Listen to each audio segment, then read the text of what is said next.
Subscribe कीजिए मेरे channel go और बेल आइकन दबाइए ताकि आपको लेटेस्ट वीडियो का नोटिफिकेशन सबसे पहले मिले। मरियम नवाज शरीफ साहबा ने कमर दर्द की बात की। उन्होंने कहा कमर दर्द का झूठा बहाना।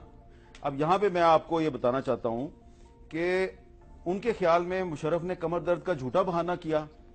तो जब परवेज मुशर्रफ साहब ने बैरून मुल्क में एक नाइट क्लब में डांस किया, उसकी वीडियो मुझे मिल गई।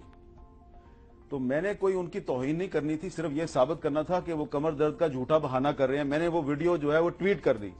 तो उस पे मरियम नवाज शरीफ साहबा ने मुझे जवाब दिया कि Musharraf has lot against him that he will have to answer one day, but posting his personal videos on social media is improper.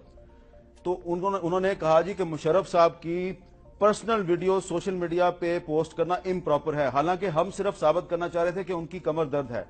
ये डेट है 25 सितंबर 2016 की, जब राहील शरीफ साहब आर्मी चीफ थे। तो जब राहील शरीफ आर्मी चीफ हो तो मरियम नवाज शरीफ साहबा हामिद मीर से कहती हैं कि मुशर्रफ की पर्सनल वीडियो जो है पोस्ट ना करो। तुम क्यों कह रहे हो कि उसको कमर दर्द का झूठा बहाना मार रहा है? लेकिन अब राहील शरीफ जो है वो आर्मी चीफ नहीं है, तो मरियम नवाज शरीफ साहबा को कहती हैं कि वो मुशर्रफ ने कमर दर्द का झूठा बहाना किया। देखिए, आज भी पोजीशन वही है, लोगों के जाती ये आपकी आपकी लीडर की ट्वीट मेरे सामने। मीर साहब, आज भी पोजीशन यही है, लोगों के जाती मामलात को नहीं उछालना चाहिए। यहाँ पीटीआई और इमरान खान समेत उसका कमर दर्द उसका जाती मामला नहीं है। मैं उस पर नहीं आ रहा, मैं दूसरी बातों पर आ रहा हूं। इमरान खान समेत कई लोगों ने ऐसी चीजें ऑफर की नून लीग को, लेकिन नून लीग की क्यादत ने कहा कि लोगों के जाती मामलात में हम नहीं उछालेंगे।